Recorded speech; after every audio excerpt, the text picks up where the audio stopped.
never imagined sitting alone by my daughter's hospital bed while my husband lounged on a Balinese beach with another woman. No mother does. Yet there I was, clutching Sophia's small, cold hand as machines beeped around us, monitoring the fragile heartbeat that doctors weren't sure would last through the night. Her favorite purple unicorn tucked beside her pale face, the stuffed animal Charles had promised to repair but never did, its missing eye and torn ear a testament to promises he hadn't kept. Before we jump back in, tell us where you're tuning in from, and if this story touches you, make sure you're subscribed, because tomorrow I've saved something extra special for you. Promises of safety, of family, of in sickness and in health. Words that felt hollow now as I stared at the phone in my trembling hand. The hospital room was too bright, too sterile. The fluorescent lights cast harsh shadows across Sophia's face, making her look even more fragile than she already was. 6 years old and fighting for her life. Congenital heart disease doesn't care about fairy tales or happy endings. The walls were decorated with cheerful cartoon characters that seemed to mock our situation with their perpetual smiles. Outside this room, life continued. Nurses changed shifts. Other parents comforted their children. The world spun on its axis, indifferent to our pain. My phone buzzed again. Another message from Claudette, my sister-in-law. She'd always been closer to me than to her own brother.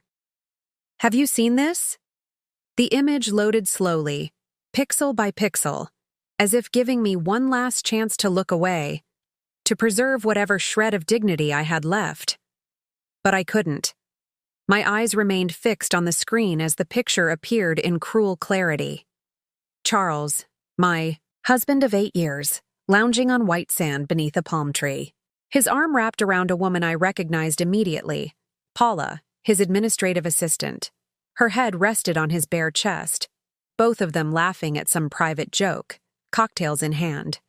The Balinese resort's logo visible on the beach towel. Beneath them, the timestamp. Today, 4:18 p.m. local time. The exact moment I was being told by doctors that Sophia needed another emergency surgery. Beneath the photo, Claudette had written, "I'm so sorry, Elizabeth. Curtis just sent me this from his business trip.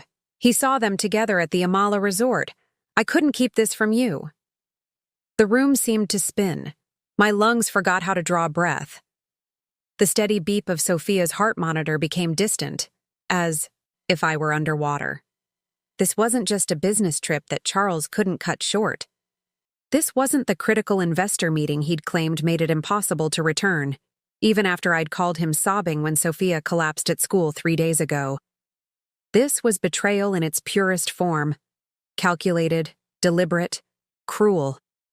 I set my phone down carefully, as if it might explode if handled too roughly. My fingers found their way back to Sophia's hand, so small within my own. Her tiny fingernails were tinged slightly blue, a sign her oxygen levels weren't where they should be. The pink polish we'd applied together last weekend was already chipping. Mommy-daughter manicures, we called them, a ritual Charles had always been too busy to witness. "Ms. Morgan?" I looked up to find Dr. Carla Reynolds in the doorway, clipboard in hand. Her eyes held that careful mix of compassion and clinical detachment that skilled pediatric cardiologists master. I'd grown to both dread and appreciate her directness over the past 3 years of Sophia's treatment. "The surgical team is ready to discuss the procedure," she said, her voice gentle but firm. "We need to make some decisions quickly." "My husband," I began, then stopped. What could I say? That he was sipping cocktails in Bali while our daughter's life hung in the balance? That he'd chosen another woman over his own child?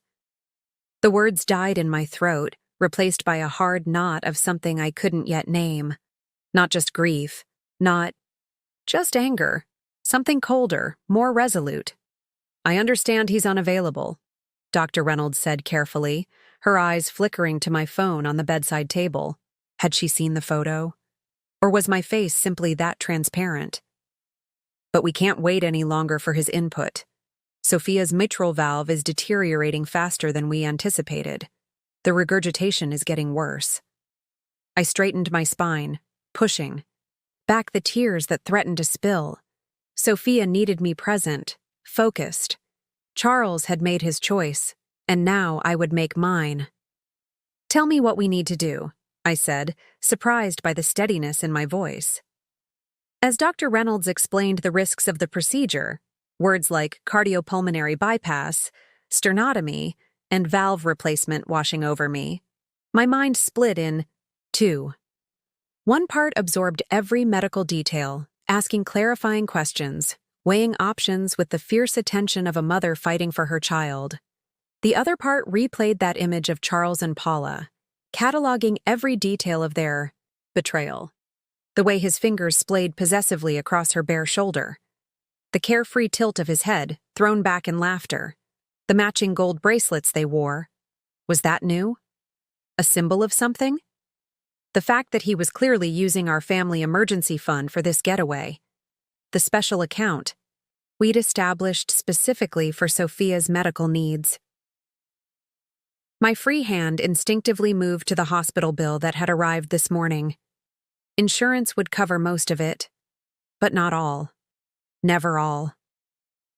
I'd been trying to reach Charles all day to discuss how we'd manage the remainder. Now I understood why he hadn't answered. "Elizabeth?" Dr. Reynolds' voice pulled me back to the present. "Are you with me? I know this is overwhelming." "I'm here," I said, squeezing Sophia's hand gently. "And I'm the only parent Sophia needs right now. Schedule the surgery." As Dr. Reynolds nodded and left to make the arrangements, I felt something shift inside me. The woman who had called Charles 17 times in the past 3 days, begging him to come home, no longer existed. In her place stood someone harder, someone who understood that the man in that photo wasn't coming to our rescue. He wasn't stuck in meetings or dealing with travel complications. He had simply chosen himself, his desires, his comfort, his new life, over the daughter who still asked for him every time she woke up. Sophia stirred slightly, her eyelids fluttering but not opening. Her lips moved in the ghost of a word that might have been Daddy. I leaned closer, brushing a strand of dark hair from her forehead. "It's okay, sweetheart," I whispered. "Mommy's here. Mommy's not going anywhere." And in that moment, as the evening sun cast long shadows through the hospital window, I made 2 promises to myself. First, that Sophia would survive this. I would move heaven and earth to make it so. And second, that Charles would regret the day he decided a Balinese beach was more important than his daughter's bedside. What I didn't realize then was just how deep his betrayal went, or how far I would go to protect what remained of our family. The photo was just the beginning. The first domino in a chain of revelations that would uncover a deception more calculated than I could have imagined. But as I sat there, holding my daughter's hand while machines breathed for her, one thing became crystal clear. Charles thought he had all the power. He was about to learn how wrong he was. Sleep had eluded me for most of the night. I'd spent hours watching Sophia's chest rise and fall, cataloging each labored breath as if my vigilance alone could keep her heart beating. The nurses had urged me to rest on the narrow cot they'd set up, but every time I closed my eyes, I saw that image of Charles and Paula on the beach.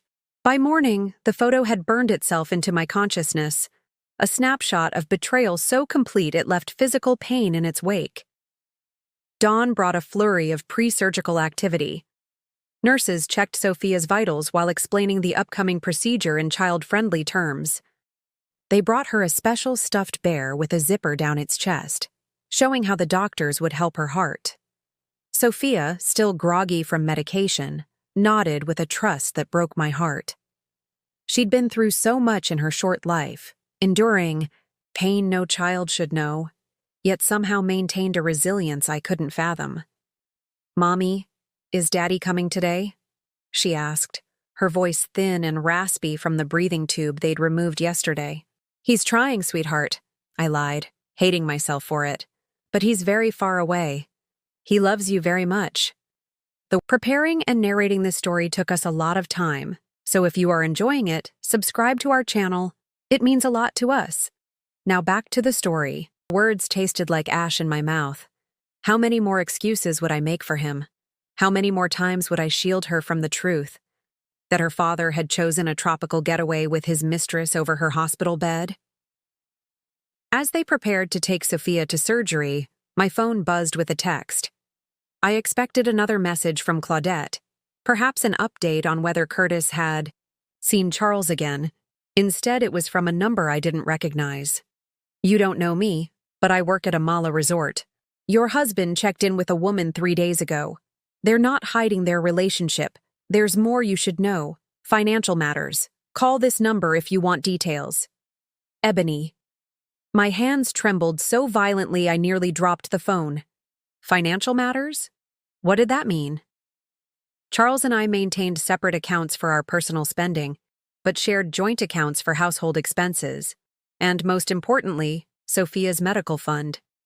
That account had nearly $180,000, money we'd saved, fundraised, and received from family specifically for Sophia's ongoing treatment and any emergencies. Before I could process this new message, the surgical team arrived to take Sophia. Surgery will take approximately 4 hours, Dr. Reynolds explained. The waiting area is on the 3rd floor. We'll send updates throughout the procedure. I kissed Sophia's forehead, whispering promises of ice cream and movie marathons once she was better. As they wheeled her away, she clutched her purple unicorn with one hand and gave me a small, brave wave with the other. The sight nearly shattered me. Once alone in the empty room, I stared at the mysterious text. My thumb hovered over the call button as questions raced through my mind.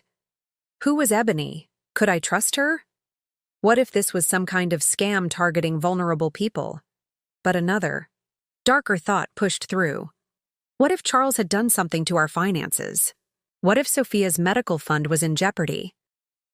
I made the call. Elizabeth? A woman's voice answered immediately. I've been waiting for your call.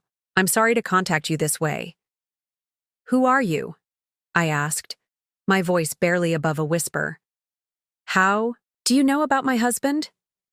I'm the financial controller at Amala Resort, Ebony explained. Your husband and his companion have been staying in our premium ocean villa, $200 per night. They've charged everything to their room. Private dining, spa treatments, diving excursions. The bill is over $12,000 already. My stomach lurched. And you're telling me this why? Because he's using a card linked to an account named Sophia's Heart Fund. Our system flags unusual spending patterns, and this triggered an alert.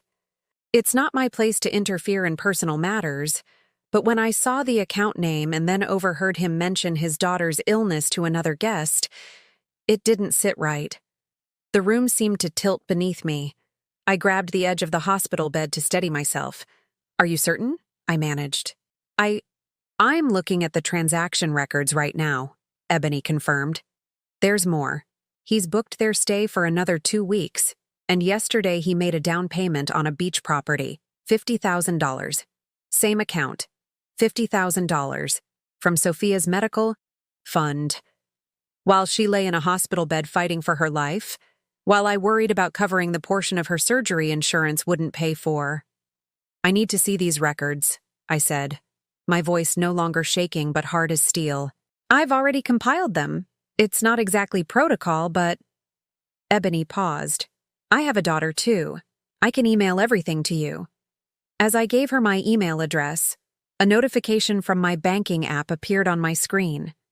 With growing dread, I opened it while still on the call. Elizabeth, are you still there? Ebony asked. He's transferring more money right now, I whispered, watching in real time as Charles moved another $75,000 from Sophia's medical fund to a different account I didn't recognize. I can see it happening.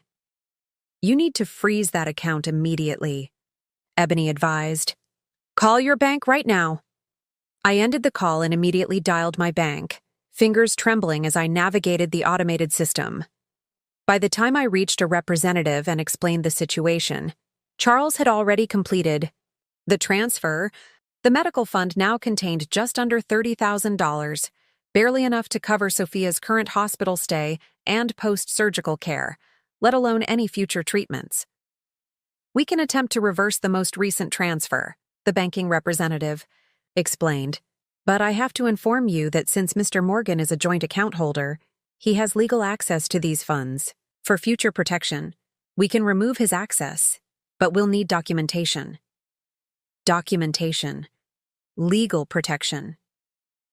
These words swirled in my mind as I ended the call and sank into the chair beside Sophia's empty bed. The magnitude of Charles's betrayal was still unfolding, revealing depths of selfishness I couldn't comprehend. This wasn't just an affair. This wasn't just abandonment during a family crisis. This was calculated theft from our critically ill daughter. My phone buzzed again. Ebony's promised email had arrived, containing PDFs of resort charges, payment receipts, and a note. "There's a photo attached of the property they viewed yesterday. Realtor said they're planning to close the deal before returning to the States." I opened the image with shaking hands. There stood Charles and Paula, arms around each other, standing in front of a stunning beachfront villa. A sold sign had been digitally added to the photo by the realtor. The caption read, "Congratulations on your new Bali home, Mr. and Mrs. Morgan." Mrs. Morgan. The room spun around me. Paula was using my name. They were buying property together, with Sophia's money. They were planning a life together while my daughter fought for hers. In that moment, something inside me fundamentally changed.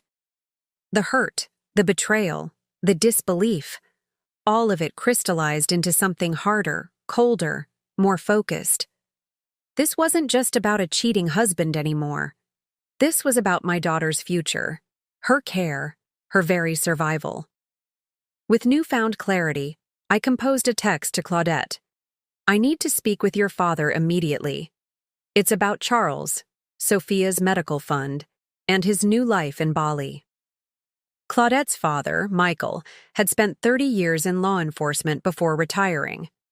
More importantly, he had maintained connections with international police forces, including contacts in Indonesia from his time working with Interpol. If anyone could help me navigate the legal implications of what Charles had done, both the financial fraud and his abandonment of Sophia, it was Michael. As I sent the message, my phone lit up with an update from the surgical team. "Sophia stable. Procedure progressing as expected." I clutched the phone to my chest, tears finally breaking free. My daughter was fighting, and so would I. Charles thought he had escaped to paradise with his mistress and our daughter's money. He was about to learn that paradise had its own version of hell. The surgical waiting room existed in a strange liminal space. Time moved differently here. Minutes stretched into hours as I sat rigidly in an uncomfortable chair, surrounded by other parents whose faces reflected my own fear and exhaustion. A muted TV played in the corner. Coffee grew cold in styrofoam cups. Magazines from months. Ago lay untouched on side tables. I couldn't focus on any of it. My mind oscillated between two terrors: Sophia's heart surgery and Charles's devastating betrayal. Every time my phone buzzed with a surgical update, my heart would seize with fear. Every time I glanced at the banking app to confirm what I already knew, that Charles had indeed stolen from our daughter, white-hot rage surged through me. "Elizabeth?" I looked up to see Claudette hurrying toward me, her usually impeccable appearance slightly disheveled, as if she'd left in a rush. She wrapped her arms around me, and for a moment, I allowed myself to lean into her embrace. "I came as soon as I got your message," she said, pulling back to study my face. "Dad's already making calls to his contact in Denpasar. How's Sophia?" "Still. In surgery. It's been 2 hours." My voice sounded hollow, even to my own ears. "They say she's stable." Claudette sat beside me, taking my hand in hers. "And you?" How are you holding up? How was I holding up? The question seemed absurd. My daughter was fighting for her life while my husband drained her medical fund to build a new life with his mistress.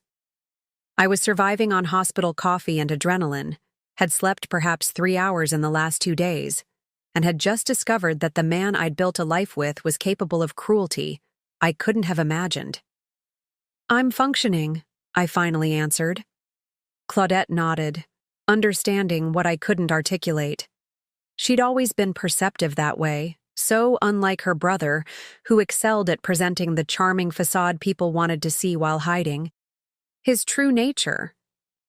Dad wants to know if you've spoken to Charles directly since discovering everything, she said carefully. I shook my head. I've thought about calling him, about screaming at him, about begging him to return the money. But what would that accomplish? He'd just have advance warning to hide the rest of it. That's exactly what Dad said. He thinks we need to gather evidence before confronting Charles. She hesitated. Have you checked your other accounts? Your joint savings? The thought hadn't even occurred to me. I'd been so focused on Sophia's medical fund that I hadn't considered. Charles might have accessed our other accounts. With shaking hands, I opened the banking app again and navigated to our joint savings account. Empty. All $43,000 we'd saved for emergencies, gone. Transferred out yesterday to the same unknown account as the medical fund money. He took everything, I whispered, the phone nearly slipping from my numb fingers. Every penny we saved together. Claudette took the phone gently from my hand, examining the transaction history herself. Her expression hardened. Elizabeth, when did Charles leave for this business trip? 6 days ago. He was supposed to be in Singapore for meetings. Look at this, she said, pointing to a transaction from 7 days ago. A wire transfer to a Mala resort in Bali. He'd planned this before he even left. The realization crashed over me. This wasn't a spur-of-the-moment decision. This wasn't Charles stranded overseas when Sophia's condition worsened, unable to return because of commitments. He had never intended to be there for her, for us. This trip, this affair, this theft, all of it had been meticulously planned when Sophia collapsed at school, I said slowly, piecing it together. When I called him panicking as the ambulance took her away, he already knew he wasn't coming back. Elizabeth, Claudette began, but was interrupted by my phone ringing. It was Michael, her father. I'm putting you on speaker, I told him, hands still trembling. Claudette's here with me. Elizabeth, Michael's authoritative voice filled the small corner of the waiting room where we sat. I've spoken with my contact in the Bali Police Department. First, I need to ask, are you certain about what Charles has done? Yes. I have documentation of the transfers from Sophia's medical fund and our savings, nearly $250,000 in total. I also have confirmation from the financial controller at a Mala resort that he's used at least $62,000 for their stay and a down payment on property. Good. That gives us something concrete. Michael's tone was measured, calculated, the voice of someone who had handled crises for decades. My contact says they can investigate based on the financial fraud angle. Wire fraud, across international boundaries, is a serious offense. What does that mean for Sophia's money? I asked. Can we get it back? Possibly. They can freeze assets connected to the fraud while investigating. But Elizabeth, you need to understand, this will be public. Charles will face potential criminal charges. The weight of that statement hung in the air. Criminal charges. My husband, Sophia's father, potentially arrested in Bali. Under any other circumstances, I might have hesitated, might have considered the implications for our family, for Sophia. But as I sat in that hospital waiting room, my daughter's life, hanging in the balance while Charles lounged in paradise with money meant for her care, I felt no conflict whatsoever. Do it, I said firmly. Whatever it takes to secure that money for Sophia's future care. There's something else, Michael continued.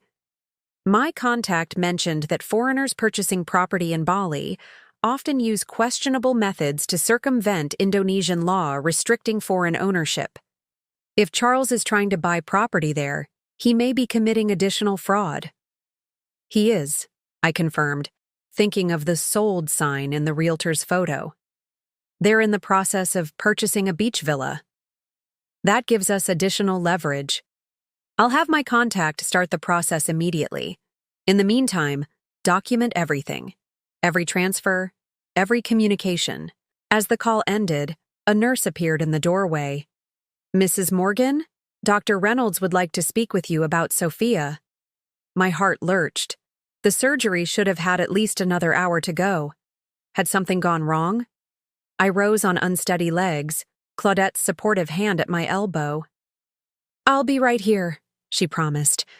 The walk to the consultation room was a blur. Dr. Reynolds was waiting, her surgical mask hanging around her neck, her expression carefully neutral. "We've completed the valve replacement," she said as I sank into the chair across from her. "Sophia is being moved to recovery now." Did everything go well?" My voice caught. "There were complications," Dr. Reynolds began, and my world narrowed to a pinpoint. The damage to her valve was more extensive than the imaging showed. We had to take additional measures. What does that mean? The words felt scraped from my throat. It means her recovery will be more challenging. It means she'll need specialized follow-up care, likely for years. But she'll recover? I pressed, needing absolute clarity. Dr. Reynolds's professional demeanor softened slightly. "She's stable now. The next 24 hours are critical, but yes, I believe she'll recover. With proper care and support, she should lead a relatively normal life. Proper care and support. Care that would require the very money Charles had stolen. Support that he had abandoned the moment it became inconvenient." "Can I see her?" I asked. "She's being settled in the PICU. A nurse will come get you in about 20 minutes. I nodded, unable to form words through the storm of emotions. Relief that Sophia had survived the surgery, fear for her recovery, and a cold, clarifying anger toward the man who should have been sitting beside me through all of this. As I returned to the waiting room, my phone buzzed with a text from an unknown number. "This is Officer Ketut Wira, Bali Police.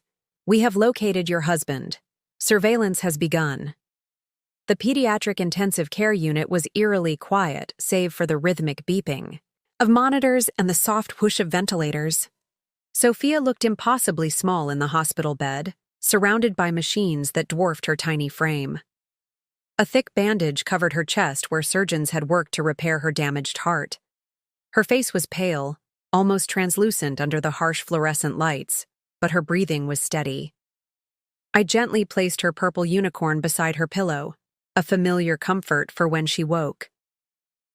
As I settled into the recliner beside her bed, a chair I knew all too well from previous hospital stays, my mind drifted to how we had arrived at this moment.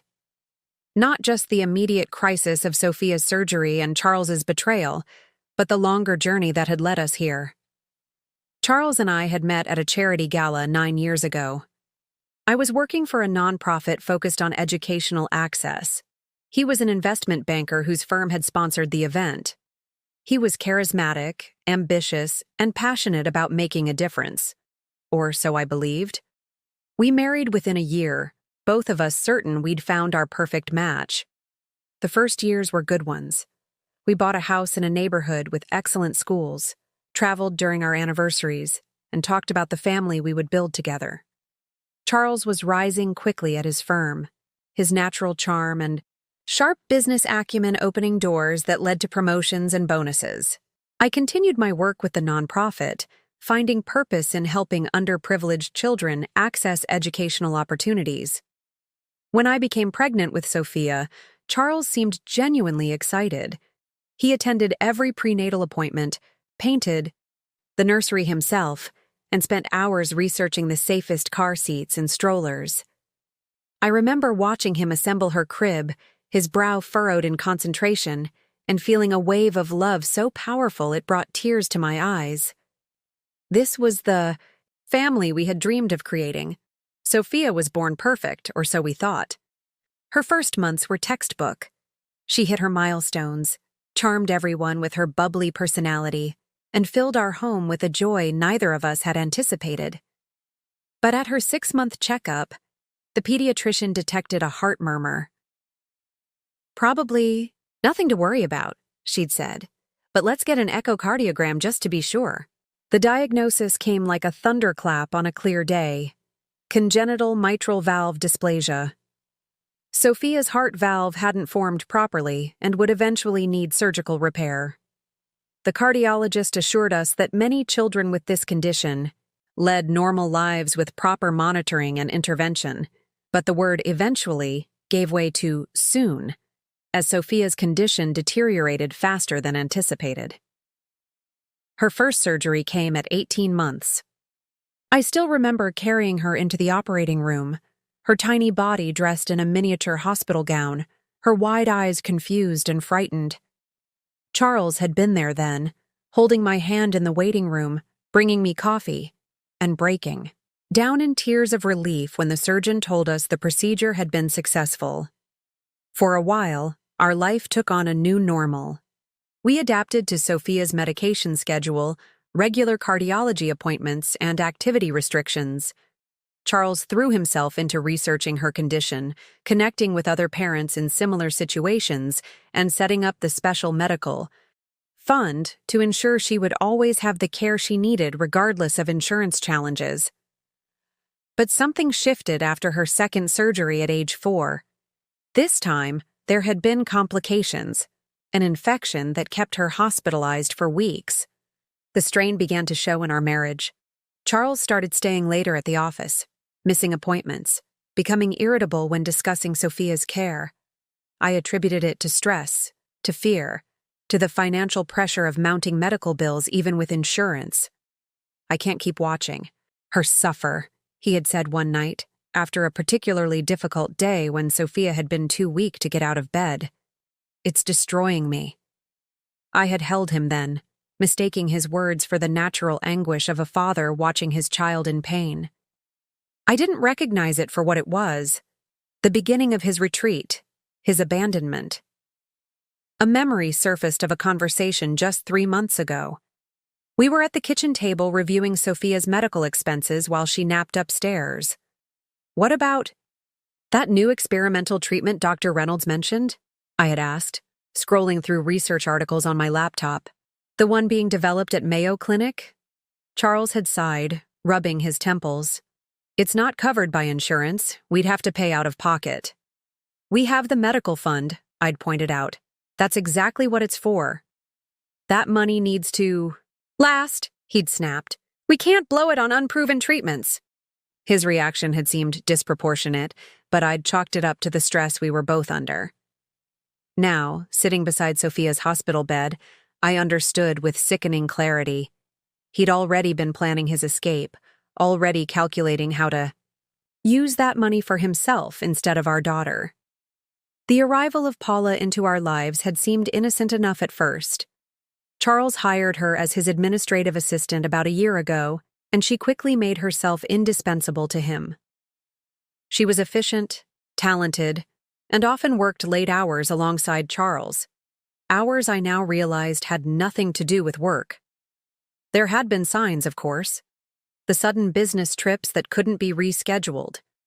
The texts he shielded from my view. The new cologne he claimed was a gift from a client. The way he grew defensive when I asked simple questions about his day. Classic infidelity red flags that I had ignored or rationalized away because I couldn't imagine Charles abandoning Sophia.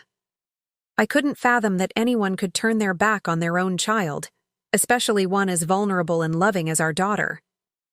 But now, as I watched Sophia's chest rise and fall with each breath, the full picture came into devastating focus.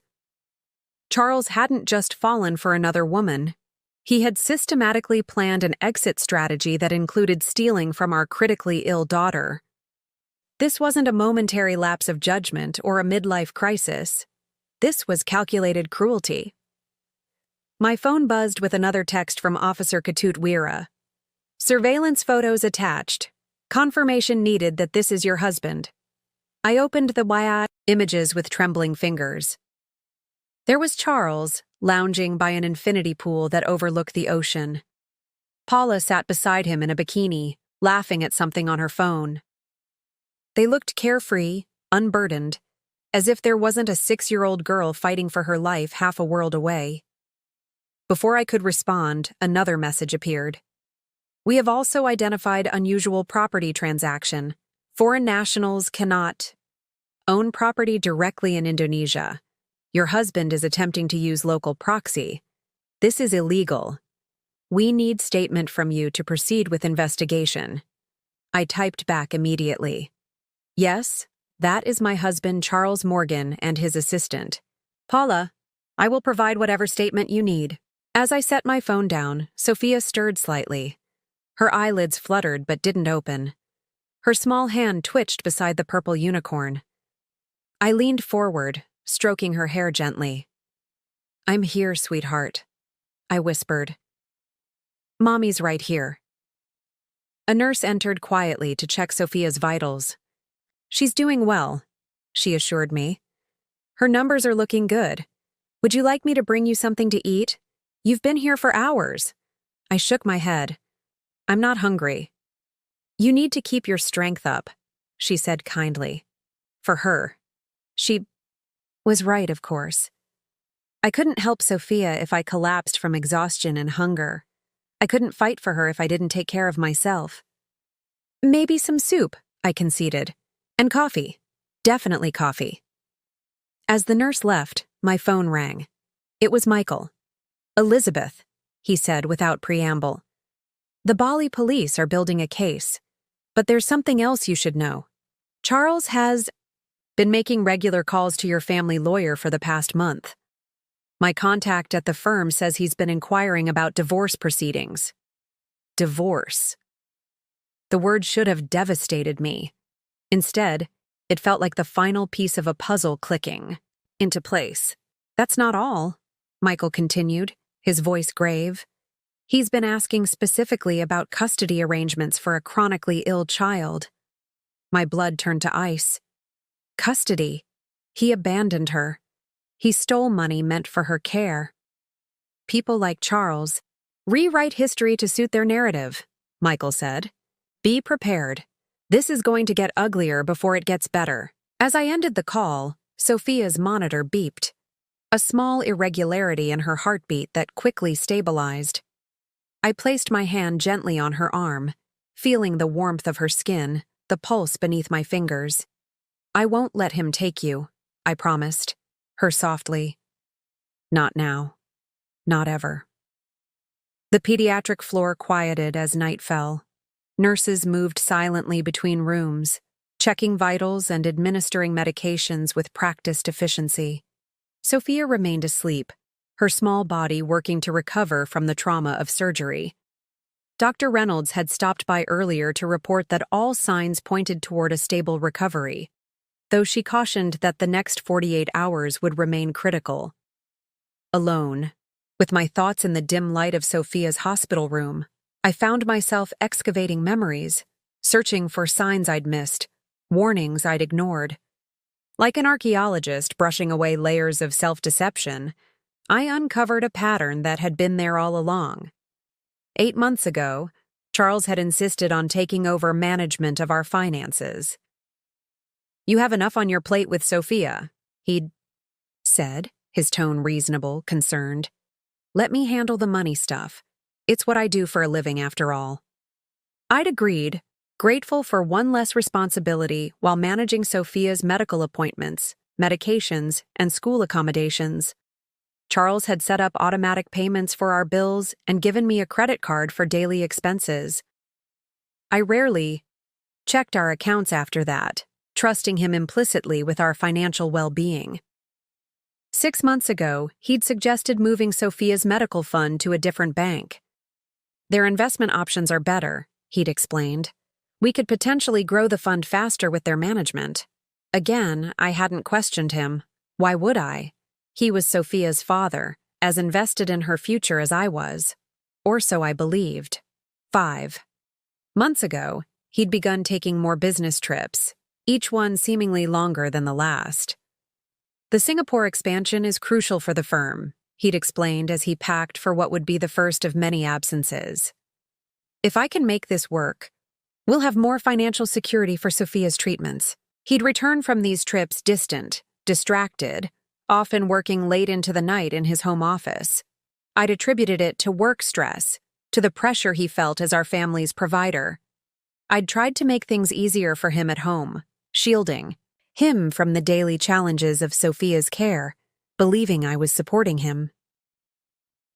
4 months ago, Paula had called our home for the first time. Charles left some important documents at the office, she'd explained, her voice professionally pleasant. He asked me to call and let you know he'll be working late to finish them. After that, the late nights became more frequent.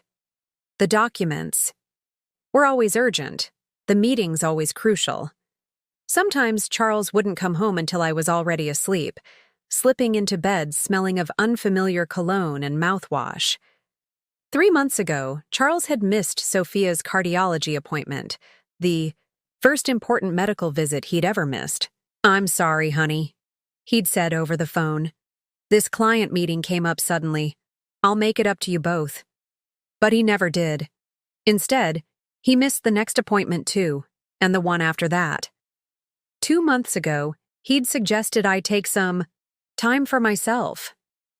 "You look exhausted," he'd said one evening, his tone solicitous. "Why don't you go visit your sister for a weekend? I can handle Sophia." I'd been touched by his concern, interpreting it as care rather than what it really was.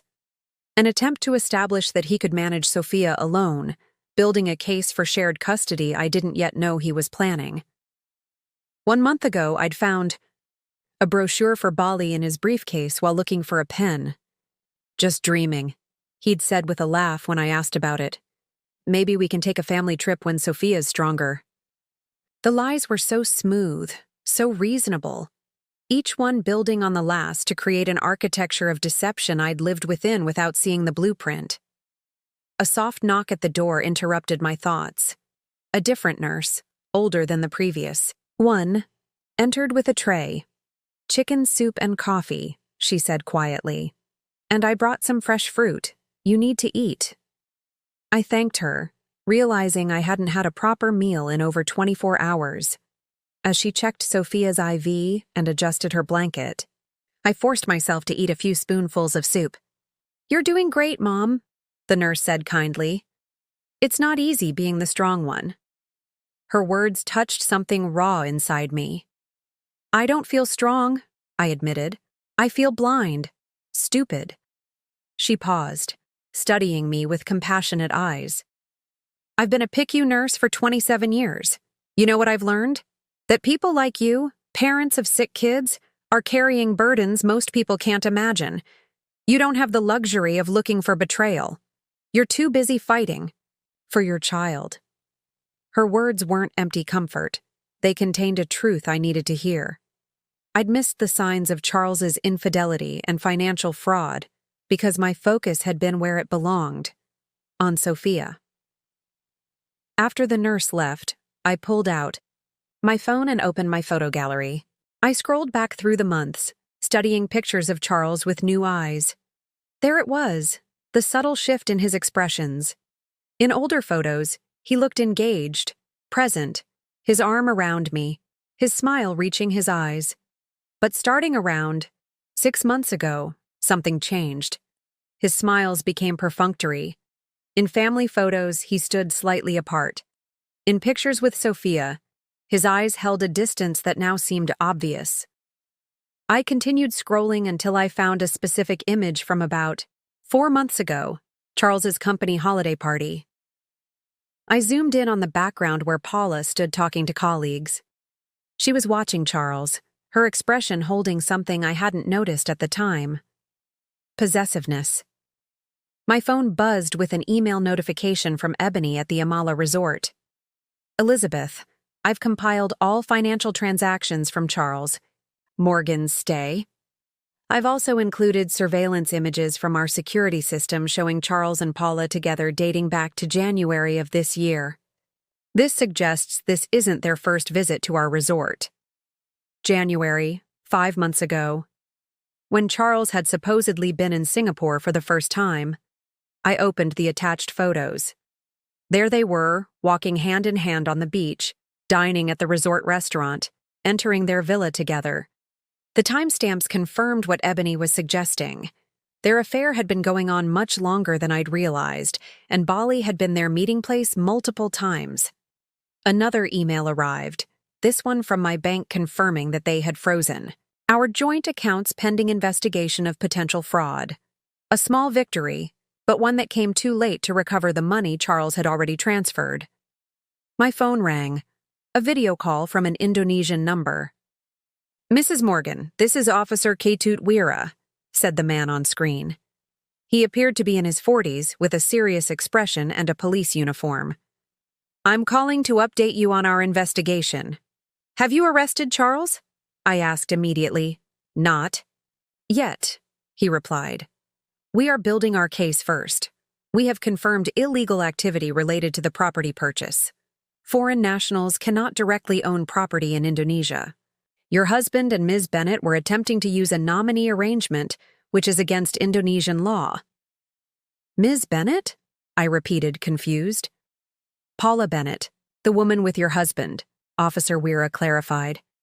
"We have also interviewed the property agent.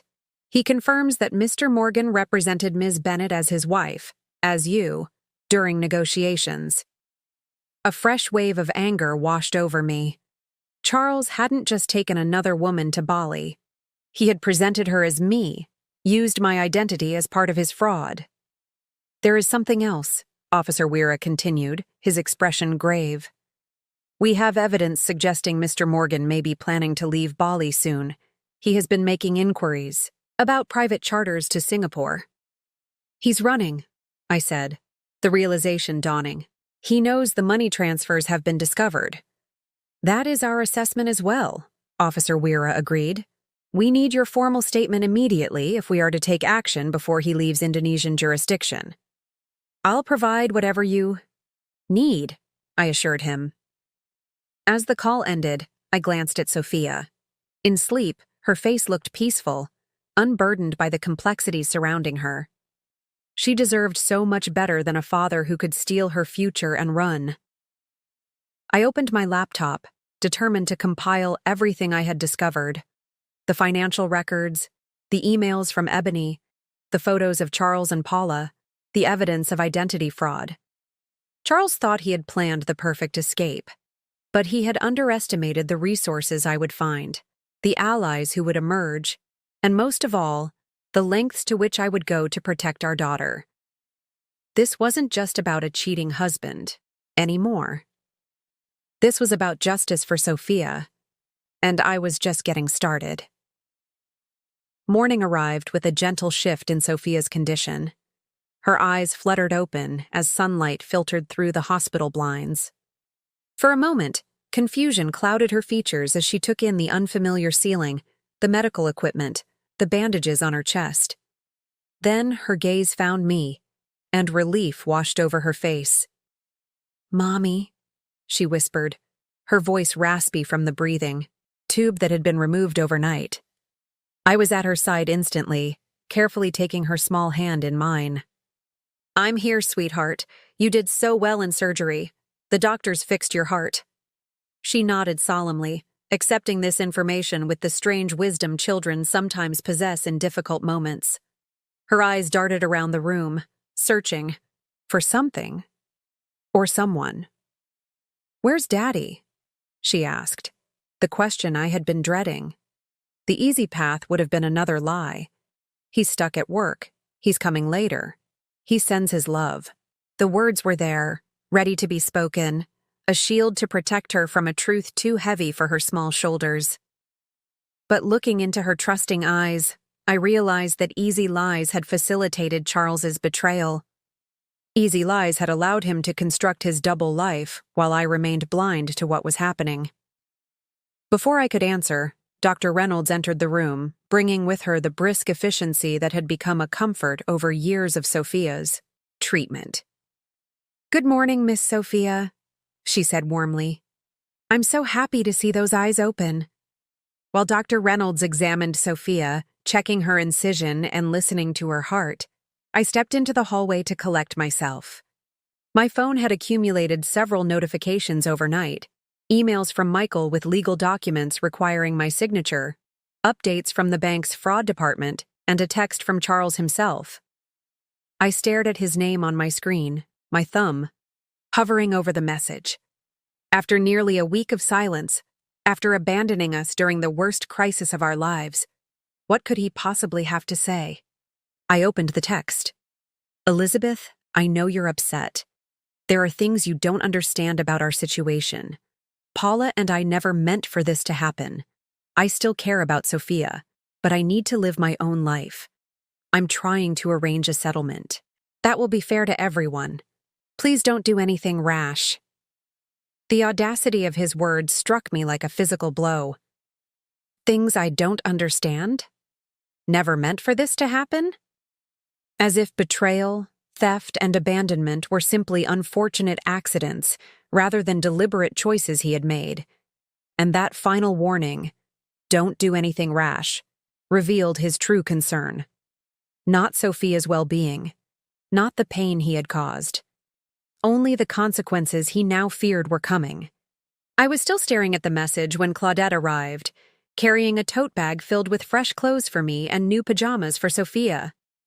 "You look like you've seen a ghost," she said, noting my expression.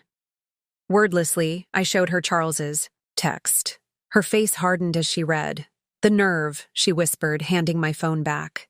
"After everything he's done." "He still doesn't know we've discovered the financial fraud," I said, "or that the Bali police are building a case. He thinks this is just about the affair." "Are you going to respond?" I shook my head. "Not yet." "Officer?" Weira advised against tipping him off. Dr. Reynolds emerged from Sophia's room, her clipboard tucked under her arm. "She's doing remarkably well," she reported. "Her vitals are strong, and the new valve is functioning properly. If this progress continues, we can move her to a regular room tomorrow." Relief flooded through me. "And long-term? You mentioned she'll need specialized care." Dr. Reynolds's expression turned more serious. "The replacement valve will need to be monitored regularly. As she grows, we'll need to assess whether additional surgeries will be necessary.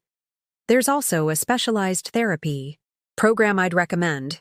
It helps children with heart conditions rebuild strength safely." "Is that covered by insurance?" I asked, the financial reality of our situation weighing heavily on my mind. "Partially," Dr. Reynolds admitted, "but there would be significant out-of-pocket expenses. Expenses that should have been covered by Sophia's medical fund, the very money Charles had stolen to finance his new life." "I understand," I said, my resolve strengthening. "I'll figure it out." Dr. Reynolds studied me thoughtfully. "Elizabeth, I know this isn't just a medical crisis for your family. If you need resources, social workers, legal advisors, support groups, the hospital can help connect you." I thanked her, grateful for the offer, but aware that my situation had moved beyond the typical family crisis the hospital's resources were designed to address. As Dr. Reynolds walked away, my phone rang. It was Michael. "Elizabeth, we've got movement," he said without preamble. "The Bali police have issued a freeze on the property transaction. The real estate agent informed Charles this morning. My contact says he's not taking it well." "What does that mean?" "It means he knows something's wrong, but not exactly what. He's been making calls, including several to your joint bank. The bank, following our fraud alert, refused to release any information to him." I processed this information, picturing Charles's mounting panic as his carefully constructed plans began to unravel. "There's more," Michael continued. "Officer Weira has requested authorization for formal questioning. With your statement and the financial evidence, they have enough to bring him in." The moment felt pivotal, a point of no return. Once the Bali authorities officially questioned Charles, there would be no pretending this was a simple marital dispute. There would be legal consequences, possibly criminal charges. News that would eventually reach our friends, colleagues, and, most concerningly, Sophia. "Do it," I said, the words emerging with a certainty that surprised me. He needs to answer for what he's done. After ending the call, I returned to Sophia's room. Claudette had unpacked the new pajamas, soft cotton printed with stars and moons, and was gently helping Sophia change, careful of the IV lines and monitoring equipment. "Look, Mommy," Sophia said, her voice stronger now. "Aunt Claudette brought me space pajamas." "They're beautiful," I said, managing a genuine smile despite the storm of emotions inside me. "How are you feeling, sweetheart?" "My chest hurts," she admitted. "But Nurse Jenny said it's because the doctors fixed my heart, so it's a good hurt." Her simple acceptance of pain as part of healing struck me profoundly. While I had been protecting her from difficult truths, she had been demonstrating a strength I hadn't fully appreciated. A resilience born from facing physical challenges beyond what most adults ever experience. "Sophia," I said, sitting carefully, on the edge of her bed. "I need to tell you something about Daddy." Claudette shot me a concerned look, but I had made my decision. No more lies, not even comfortable ones. "Daddy isn't coming to the hospital," I said gently.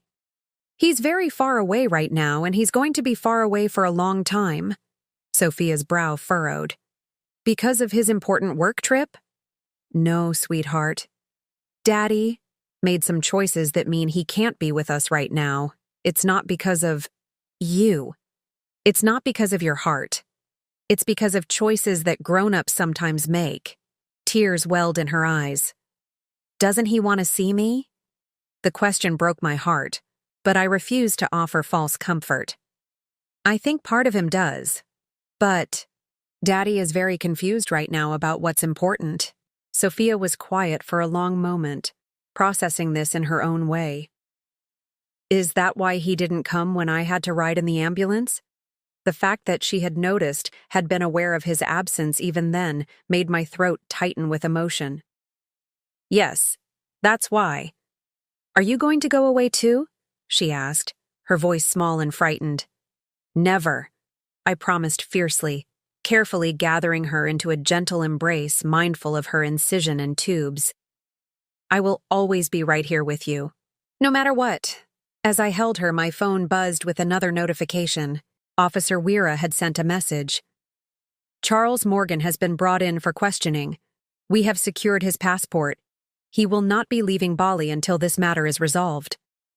In that moment, cradling my daughter while justice began its slow, inexorable process half a world away, I experienced a clarity I had never known before.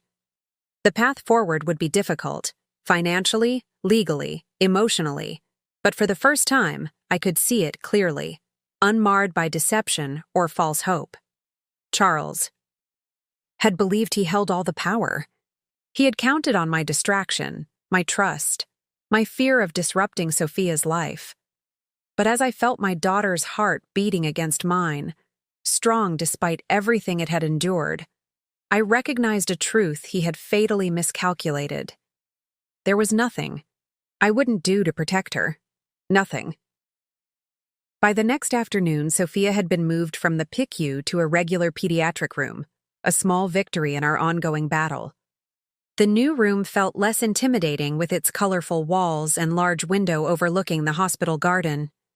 Sophia was sitting up in bed, carefully coloring in a picture book Claudette had brought, her movements slow but determined. Her resilience continued to amaze me. I sat in the chair beside her bed, laptop open, methodically documenting everything for the legal proceedings that now seemed inevitable. Michael had connected me with Bobby Fraser, a family law attorney specializing in cases involving financial fraud. We had a video consultation scheduled for later that day.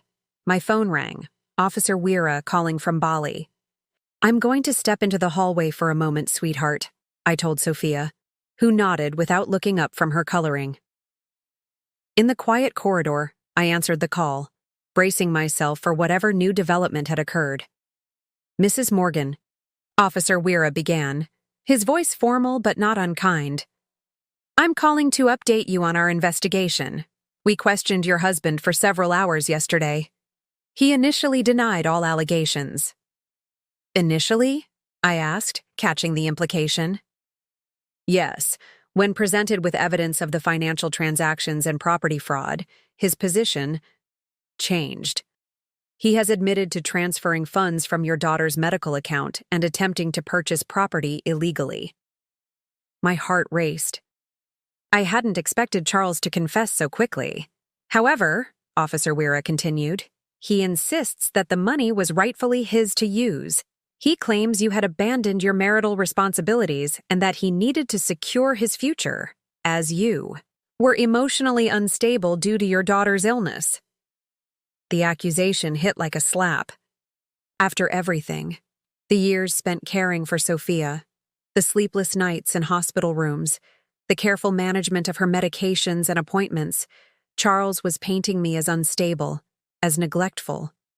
That's absurd, I said, my voice tight, with anger.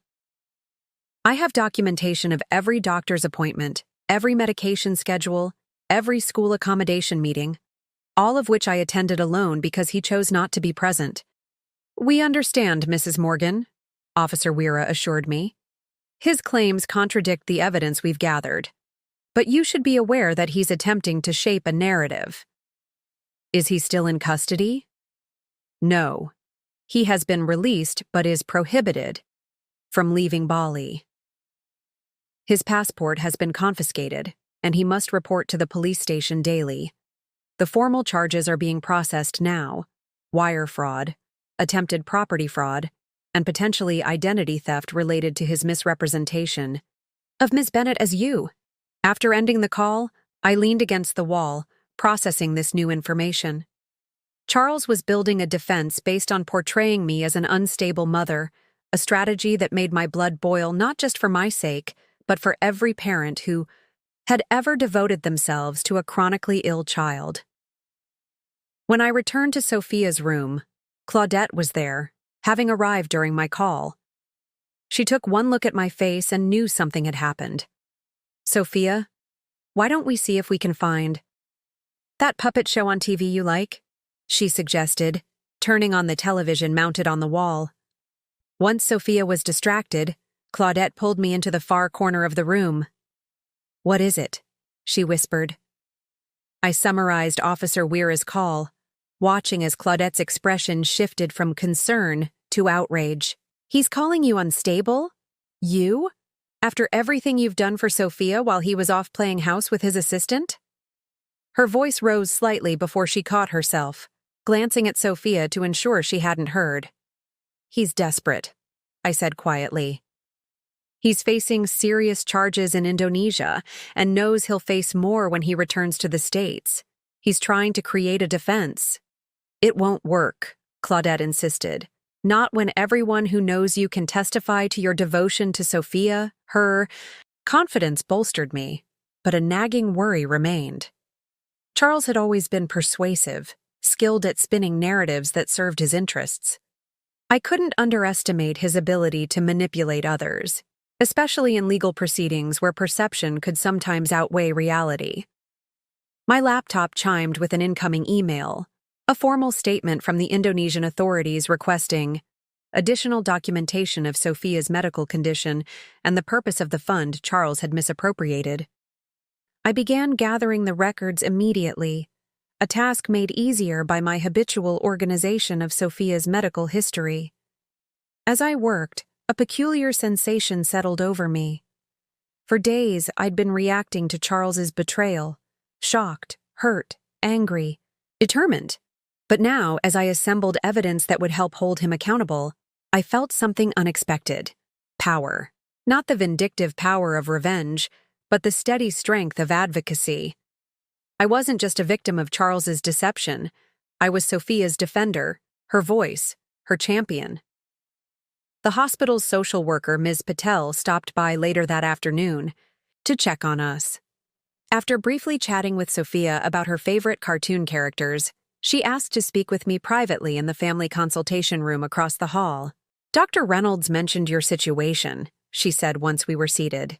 "I understand you're facing some significant challenges beyond Sophia's medical needs." I nodded, expecting the usual offers of support groups and counseling referrals, valuable resources, but not what I needed most at the moment. "I've worked with families in crisis for 15 years, Ms. Patel continued, surprising me with her directness.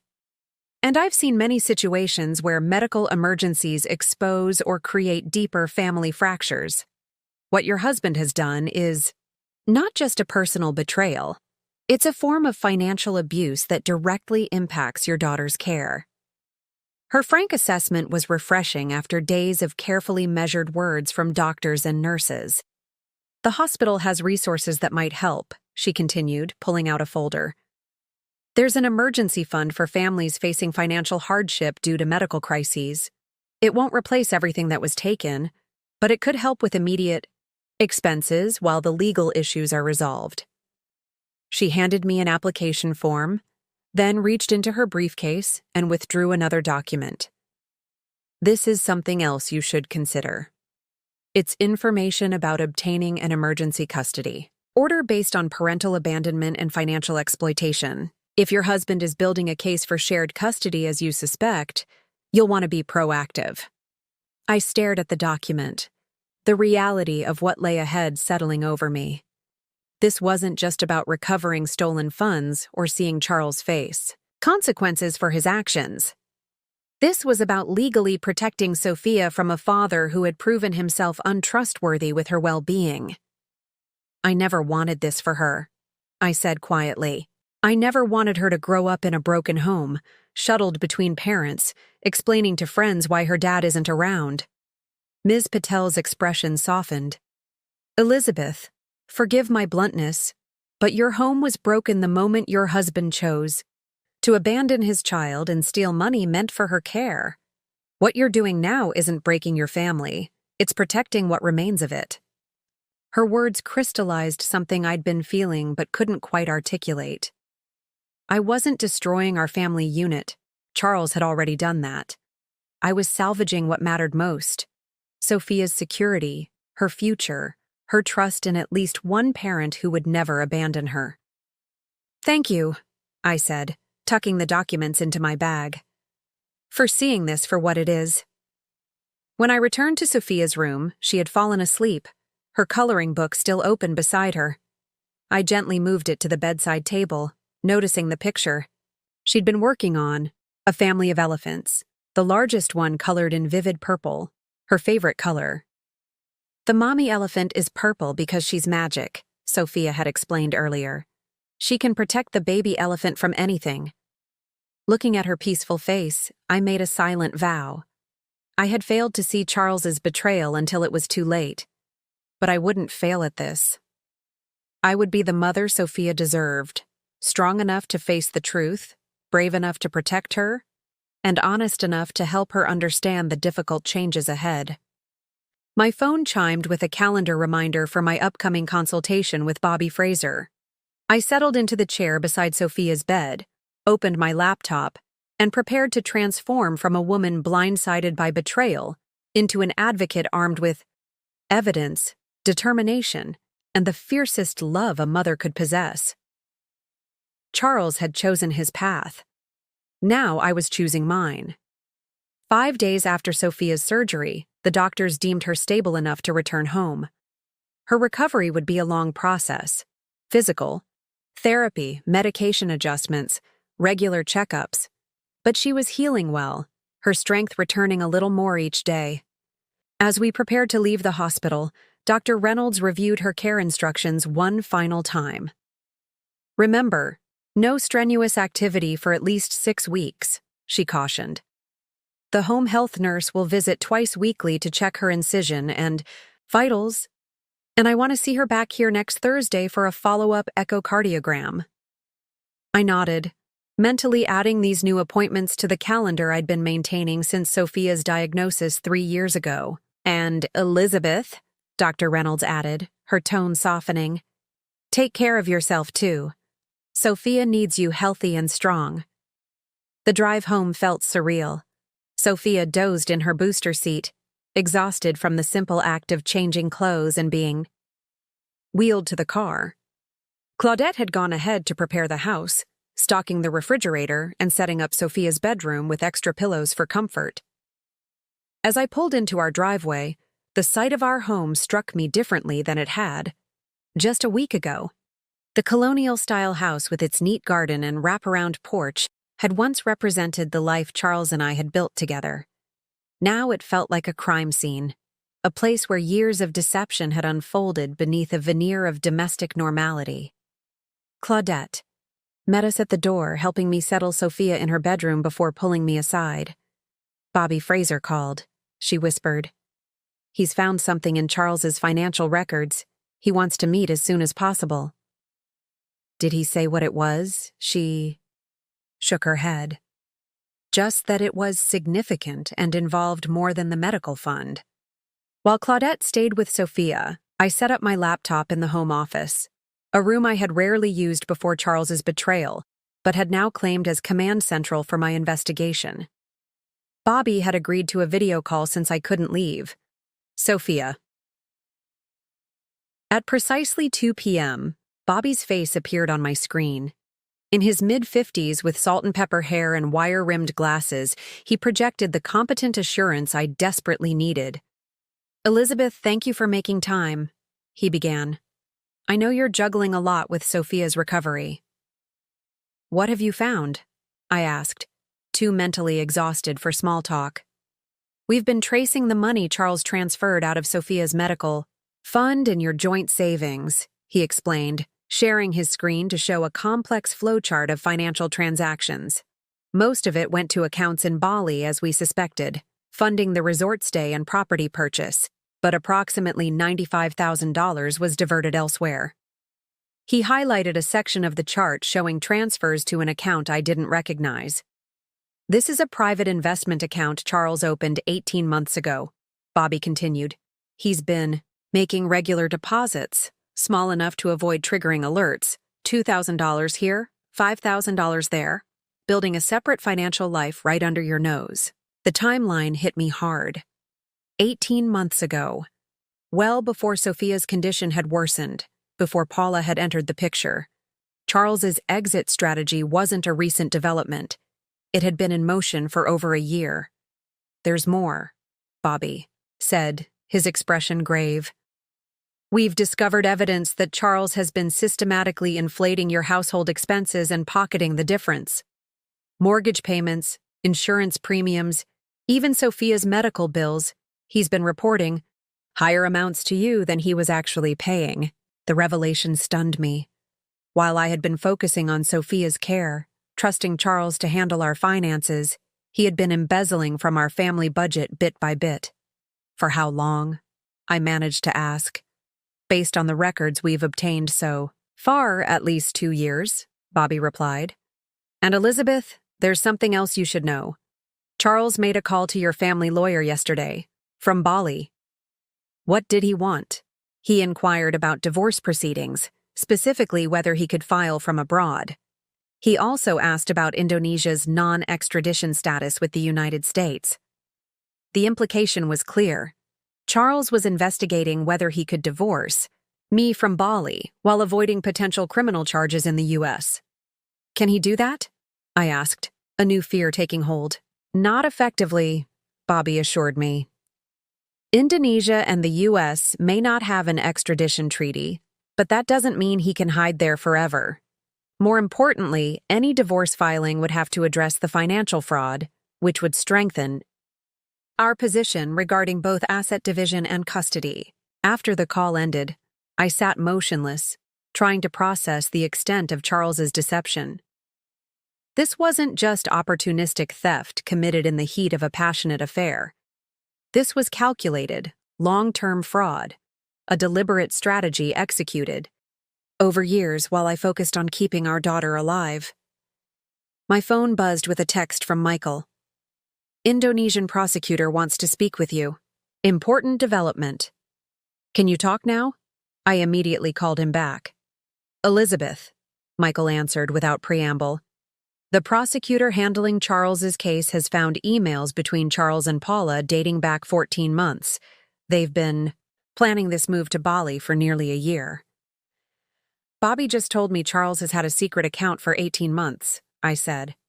It all fits the same timeline. There's something else, Michael continued. The emails reference a contingency plan if Sophia's condition became too much. They were specifically waiting for a medical crisis to make their move, knowing you'd be too distracted to notice the financial irregularities. The calculated cruelty of it knocked the breath from my lungs.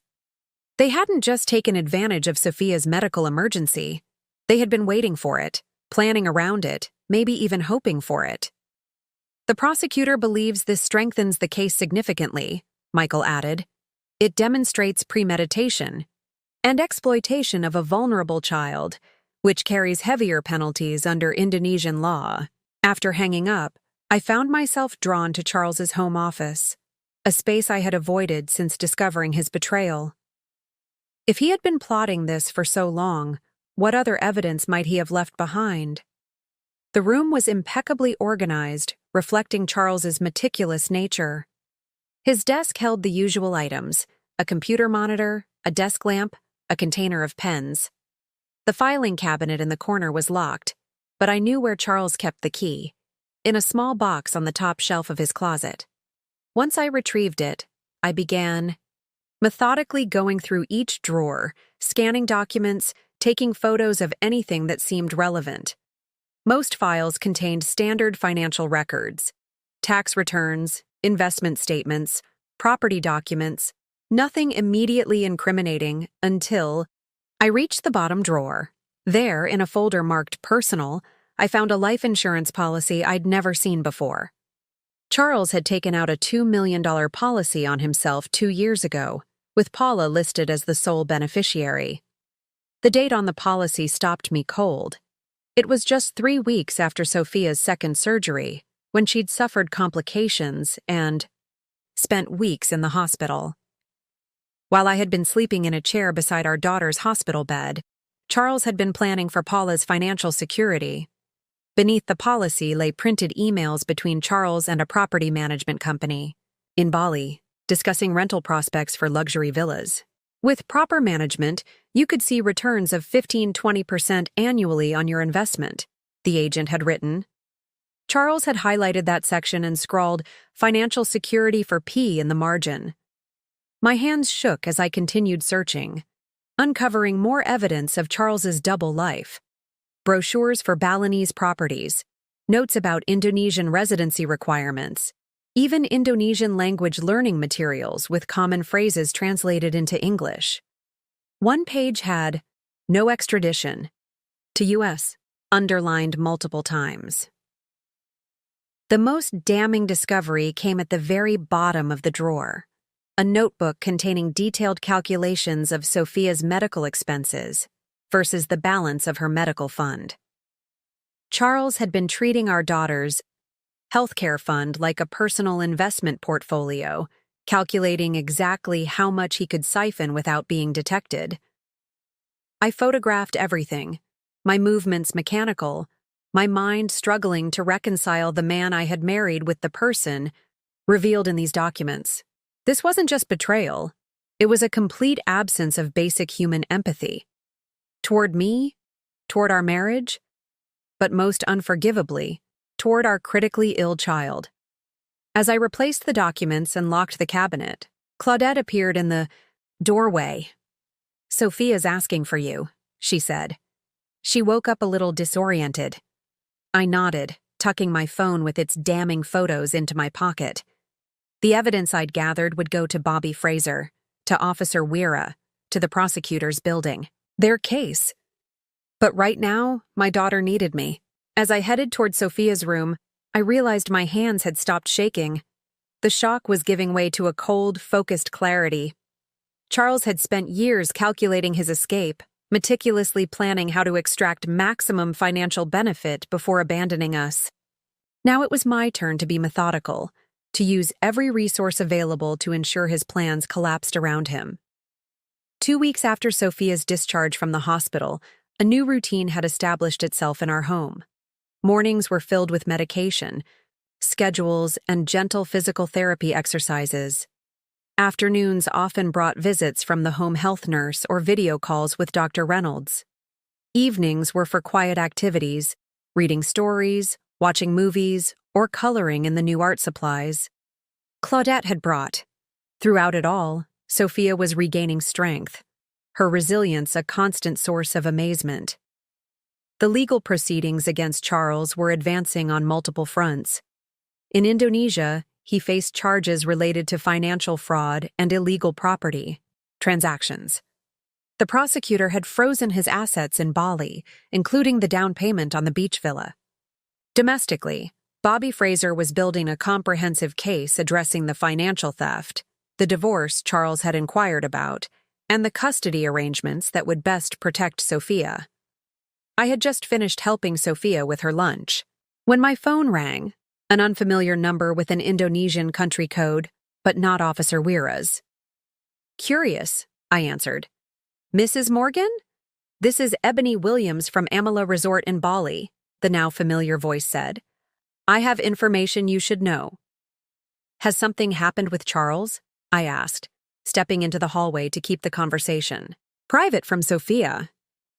"He checked out of the resort yesterday," Ebony reported. "Despite the travel restrictions, he's attempting to leave Bali. One of our staff overheard him discussing arrangements for a private boat to take him to a neighboring island, where he apparently plans to catch a flight to Singapore." My pulse quickened. "The police have his passport. How would he travel internationally?" "Mrs. Morgan, people with enough money can obtain false documentation, especially in this region," Ebony explained, her tone grave. "I've already alerted Officer Wira, but I thought you should know directly." "Thank you," I said, genuinely grateful for her continued assistance. "Where is Paula? Is she leaving with him?" There was a pause on the line before Ebony replied. "That's the other reason I'm calling. Ms. Bennett left 3 days ago, alone. There was an argument, loud enough that security was called to their villa. She departed the following morning. This was unexpected. I had imagined Charles and Paula as a united front, conspirators in their shared betrayal. The thought of discord between them opened new questions. "Did you hear what the argument was about?" I asked. "Not specifically," Ebony admitted. "But afterward, Mr. Morgan made several calls, including one where he clearly said, 'She knows too much. We need to contain this.' He seemed desperate." After thanking Ebony for the information, I immediately called Officer Wira, who confirmed they were aware of Charles's attempted escape plan and had increased surveillance on him. "We have officers monitoring all marinas and private docks," he assured me. "He will not leave Bali undetected." Next, I contacted Bobby Fraser to update him on this development. His response was measured but concerned. "This suggests Charles is panicking," he observed, "which means he might make more mistakes, but it also means he could become more dangerous, destroying evidence, moving remaining assets, or attempting to shape public perception before charges are formally filed." "What should I do?" I asked. "Continue documenting everything," Bobby advised. "And Elizabeth, be prepared for Charles to reach out directly. If he's truly desperate, he may try to manipulate you into helping him." As if summoned by Bobby's warning, a text from Charles arrived that evening while I was reading Sophia a bedtime story. I ignored it until she had fallen asleep, her unicorn clutched tightly against her side. Once in the hallway, I opened the B message. "Elizabeth, things have gotten out of hand. This has all been a massive misunderstanding. Paula has betrayed me just like I betrayed you. I made a terrible mistake. Please call me. For Sophia's sake, if not for mine." The transparent attempt at manipulation was almost laughable. After stealing our daughter's medical fund, abandoning her during critical surgery, and attempting to flee justice, Charles was now playing the victim and invoking Sophia's name to elicit sympathy. I didn't respond. The next morning brought another, unexpected development. Michael called while I was helping Sophia with her breathing exercises. The Indonesian authorities have located Paula Bennett, he reported. She didn't leave the country after all. She's checked into a small hotel on the other side of the island under her maiden name, Lee. Have they questioned her? I asked. Yes. And this is where it gets interesting, Michael continued. She's offered to provide evidence against Charles in exchange for immunity from prosecution. According to my contact, she claims she didn't know the full extent of Charles's financial fraud until recently. Do you believe her? I asked skeptically. It doesn't matter what I believe, Michael replied pragmatically. What matters is that she has access to information and evidence that could strengthen the case against Charles. The prosecutor is considering her offer. Later that afternoon, while Sophia napped, I received an email from an address I didn't recognize. Paula.emailprovider.com. The subject line read simply, "The truth about Charles." My finger hovered over the delete button, tempted to dismiss anything Paula might have to say as self-serving lies. But curiosity won out. I opened the email. Elizabeth, it began. You have every reason to hate me and no reason to trust anything I say. But there are things about Charles you need to know, not for my sake, but for Sophia's protection. The email continued, explaining that Paula had indeed been involved with Charles for nearly a year, believing his stories about an unhappy marriage to a wife obsessed with their daughter's illness to the exclusion of their relationship. According to Paula, Charles had told her the medical fund was mostly insurance money that was being wasted on experimental treatments instead of giving Sophia a normal life. I believed him, Paula wrote, until I saw the notebook where he calculated exactly how much he could take from Sophia's fund without you noticing. Until I found documentation about other families he's manipulated over the years. Elizabeth, Charles has done this before. You and Sophia aren't his first victims. My breath caught in my throat. Other families? The implication was staggering. I read on, my hands shaking. Before he met you, Charles was briefly married to a woman named Carla Winters. She had a son from a previous relationship who developed leukemia. Charles convinced her to create a medical fund, then disappeared with the money when the boy's condition worsened. He changed his name from Charles Miller to Charles Morgan and moved to a different state, where he eventually met you. Paula explained that she had discovered this information accidentally while helping Charles organize some old financial documents. When confronted, he had first denied everything, then threatened her when she said she would go to the authorities. That's when I realized I was just another pawn in his game, she wrote. I've provided everything I know to the Indonesian prosecutor, including documents Charles doesn't realize I copied. I'm not asking for forgiveness. But please, for Sophia's sake, be careful. He's more dangerous than either of us initially understood. The email ended with a link to a secured cloud folder containing scanned documents, newspaper clippings about Carla Winters and her son, court records of their divorce, and financial statements showing patterns identical to what Charles had. Done with our accounts. I sat frozen at my desk, the implications washing over me in waves. Charles wasn't just a cheating husband who had succumbed to temptation. He wasn't even just a financial criminal who had stolen from his family.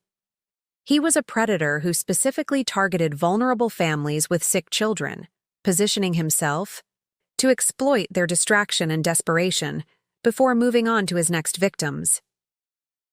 With shaking hands, I forwarded the email and documents to Bobby Fraser, Michael, and Officer Wira.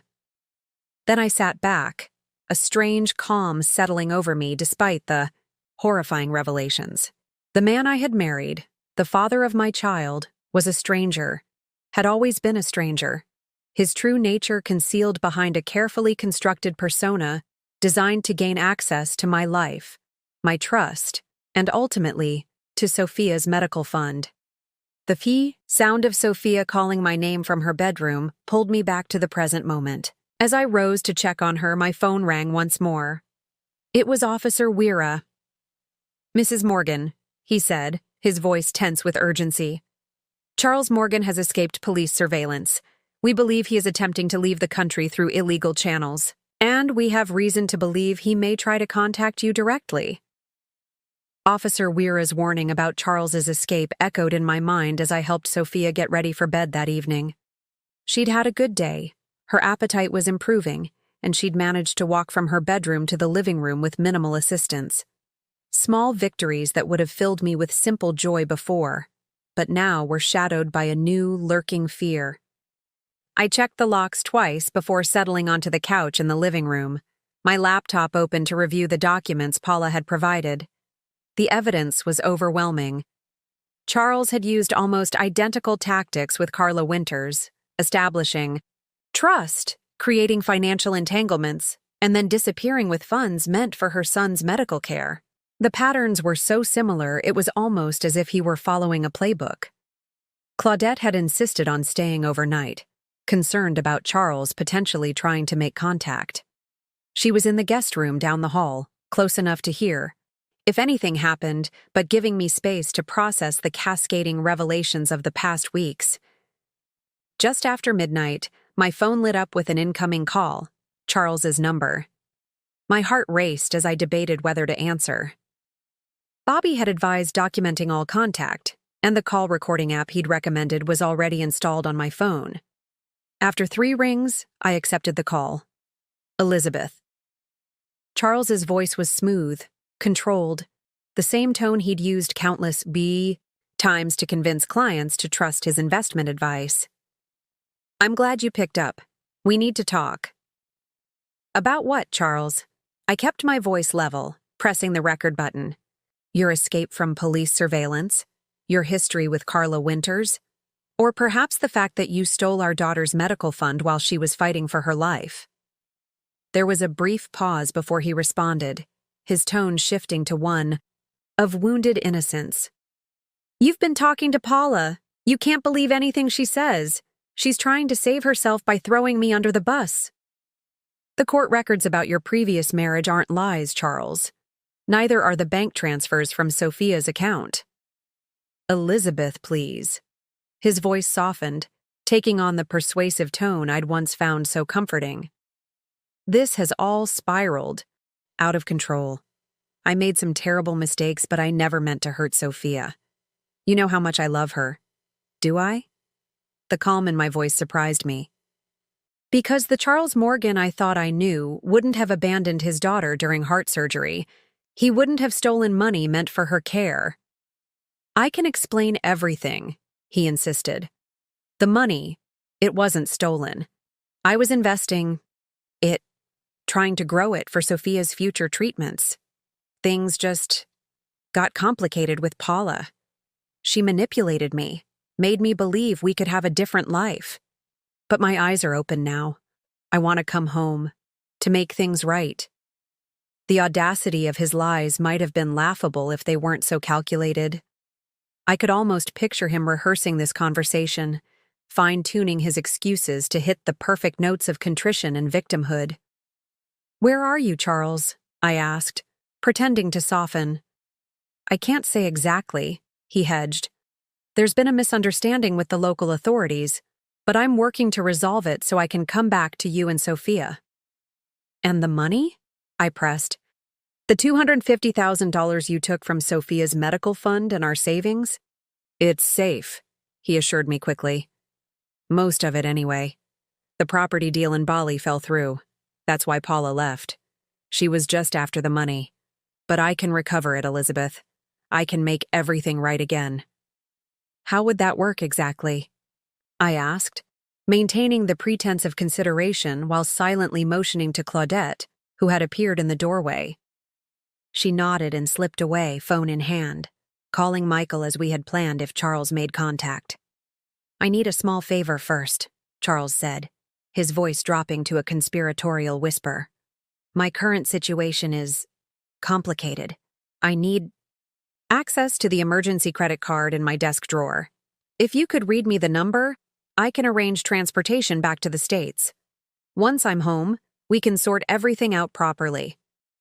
The emergency credit card, a high-limit card Charles had insisted we keep for medical crises. I had found it while searching his office, along with documentation showing he had recently increased its limit to $50,000. Another resource he had planned to exploit. "You want me to help you flee from criminal charges?" I clarified, letting my tone harden slightly. "These aren't real charges, Elizabeth," he insisted, desperation creeping into his voice. "It's all a misunderstanding that's been blown out of proportion. Paula has been feeding lies to the authorities. I'm the victim here." Like Carla Winters was the victim? Like her son with leukemia was the victim? His silence spoke volumes. "How many others were there, Charles?" I asked quietly. "How many families have you targeted? How many sick children have you exploited?" "You don't understand," he began, but I cut him off. "I understand perfectly. You select your victims carefully. Families with critically ill children, mothers too distracted by medical crises to notice financial irregularities. You establish trust, create dependency, then strip them of resources, before disappearing to start the cycle again. The only difference this time is that you got caught. Elizabeth, be reasonable," he pleaded, abandoning the victim narrative for a more urgent approach. "If you help me now, I can make sure you and Sophia are taken care of. If you don't, well, think about what happens to Sophia's ongoing care without my income, without my insurance coverage." The threat was thinly veiled but unmistakable. Help him escape or watch our daughter suffer the consequences. It was his final, desperate attempt at manipulation, and it failed completely. "Goodbye, Charles," I said calmly. "The authorities already know about this call. They're tracing your location as we speak." I ended the call and sat motionless, letting the recording save properly before sending it to Bobby, Michael, and Officer Weira.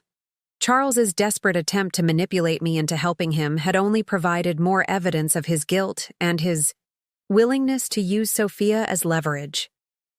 Claudette returned to the living room, her expression grim. "Michael says they've narrowed down his location to the southern part of the island. The police are closing in." I nodded, a strange sense of calm settling over me. Charles had shown his true face at last, stripped of the charm and reasonableness that had once blinded me to his true nature. His call hadn't been an attempt at reconciliation. It had been a last-ditch effort to exploit what he believed was my remaining vulnerability to his manipulation. He had miscalculated badly. Charles's phone call had clarified something important. This battle was far from over. While he might soon face legal consequences for his actions, I needed to prepare for the long-term protection of Sophia and our future. The next morning, I called Bobby Fraser to develop a comprehensive strategy. "His call last night gives us additional leverage," Bobby explained as we video-conferenced. "The recorded threats regarding Sophia's medical care demonstrate his willingness to use her well-being as a manipulation tactic. That strengthens our case for full custody with no visitation rights." "What about financial recovery?" I asked. "Sophia's medical expenses won't wait for legal proceedings to conclude." "I've been working on that," Bobby assured me. "The emergency freeze on Charles's domestic accounts has been approved. We're also filing for emergency spousal and child support based on his documented income before he fled." Bobby shared his screen, showing a detailed timeline of legal filings and expected outcomes.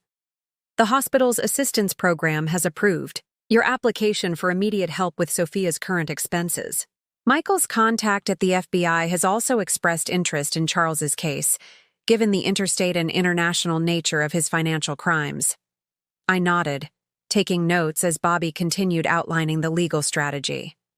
The picture he painted was complex but reassuring, a methodical approach to holding Charles accountable while securing Sophia's future.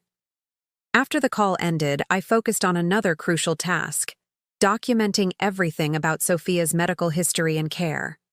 I created detailed spreadsheets of her medications, treatments, doctors, and upcoming appointments. I organized her medical records chronologically, highlighting critical information about her condition and surgical history. If I needed to prove my competence as Sophia's caregiver against Charles's false claims, I would be prepared. Claudette arrived that afternoon with news from Michael. "They've located Charles," she reported. "He was trying to board a fishing boat to a neighboring island. The Bali police have him in custody now." Relief washed over me, but it was tempered by the knowledge that Charles's arrest was just one step in a longer journey. There would be court proceedings, possibly in multiple countries. There would be publicity once the story broke. Most challenging of all, there would eventually be difficult conversations with Sophia about her father's actions and absence. "There's something else," Claudette added, her expression softening. "Dad found Carla Winters." My breath caught. "Charles's previous wife? Is she willing to talk to us?" Claudette nodded. "More than willing. She's been following the case through Dad's updates. She wants to help in any way she can, including testifying about Charles's pattern of behavior." That evening, while Sophia slept, I spoke with Carla by phone. Her voice was warm but carried the unmistakable weight of someone who had traversed difficult terrain. "I should have done more to warn others about him," she said, regret coloring her words. "After he disappeared with Matthew's treatment fund, I was so focused on saving my son that I let Charles escape accountability." "How is Matthew now?" asked, almost afraid of the answer. "He survived," Carla said, her voice brightening slightly. "It was touch and go for a while. I had to declare bankruptcy to cover his medical costs after Charles cleaned us out, but Matthew's been in remission for 3 years now." Her story bolstered my resolve. If Carla could rebuild from the devastation Charles had caused, so could Sophia and I. The next day brought another important step in our preparation. Ms. Patel, the hospital social worker, connected me with a child psychologist specializing in parental abandonment and betrayal. "Sophia will have questions as she gets older," Dr. Hansen explained during our initial consultation. "The goal isn't to shield her from the truth, but to present it in age-appropriate ways that don't burden her with adult concerns or damage her sense of self-worth."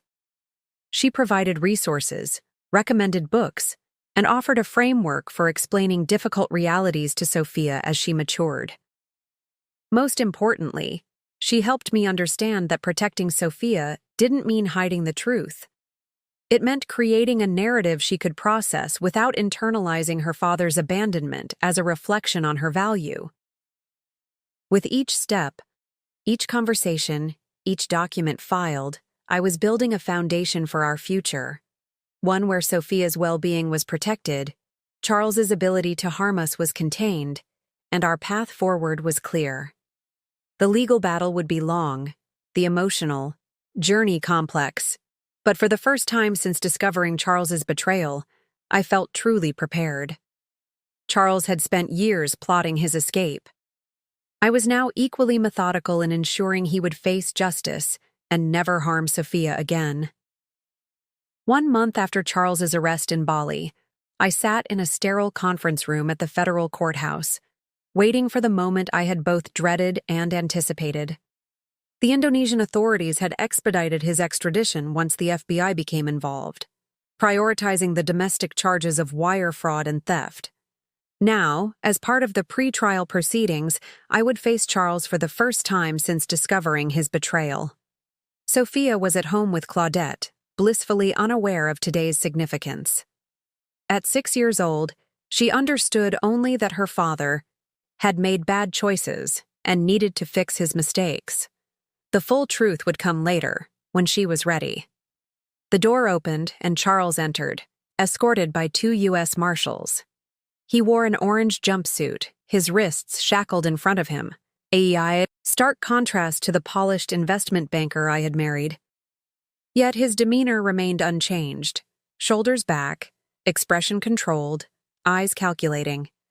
When he saw me, he attempted a smile, as if we were meeting for lunch rather than a deposition in his criminal case.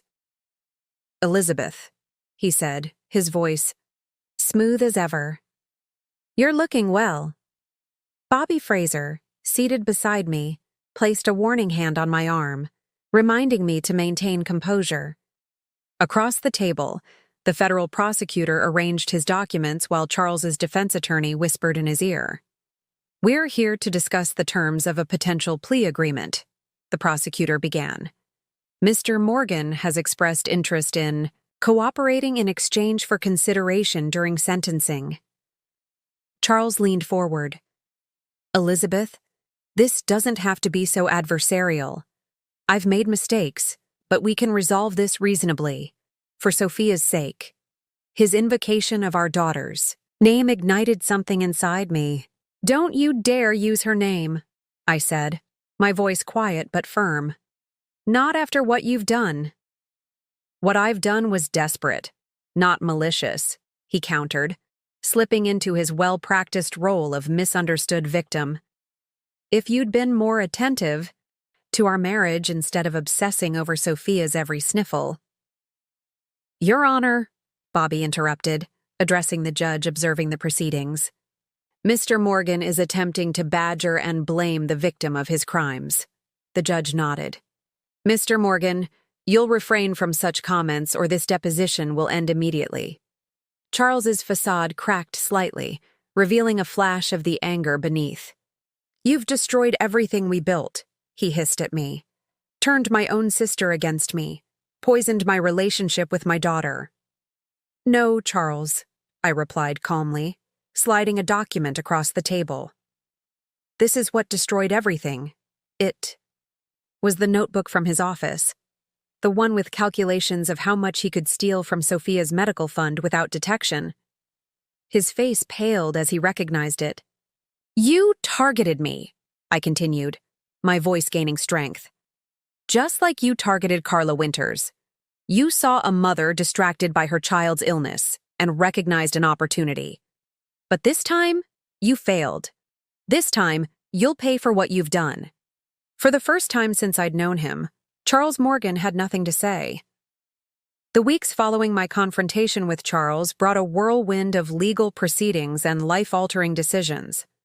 Charles ultimately accepted a plea deal: 15 years in federal prison for wire fraud, financial exploitation of a vulnerable individual, and crossing state lines to avoid prosecution for similar crimes against Carla Winters. The sentence wasn't just punishment for what he'd done to us, it acknowledged his pattern of predatory behavior. The financial settlements came next. The court ordered full restitution of Sophia's medical fund, plus additional damages. The Indonesian government released the money Charles had used for the Bali property purchase.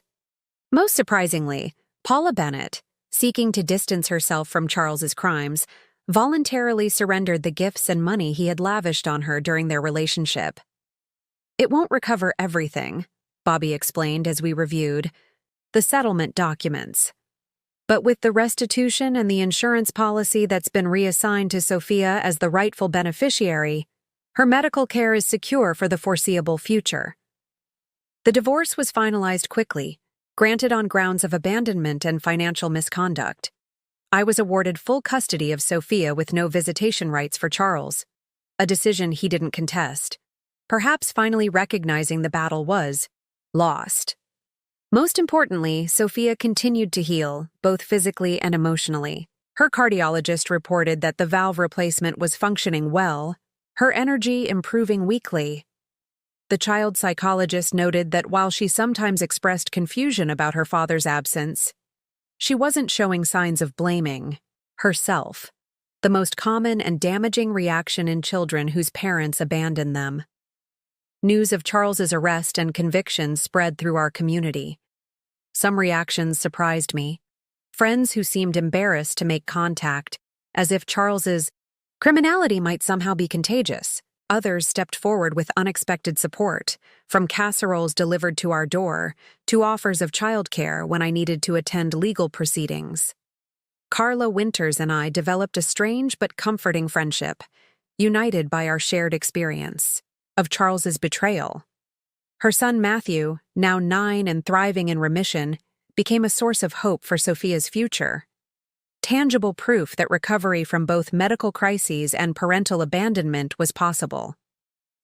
The hardest part, Carla confided, during one of our long phone conversations, is accepting that the person you loved never actually existed. The Charles you married, the Charles I married. They were carefully crafted personas designed to gain our trust. Her words resonated deeply. The man I had built a life with, had a child with, had trusted with our most vulnerable moments, had been a fiction, a mask worn by a predator skilled at identifying and exploiting vulnerability. The most profound immediate consequence wasn't the legal victory or financial recovery. It was this difficult recognition that sometimes healing begins not by repairing what was broken, but by acknowledging that what you thought you had was never real at all.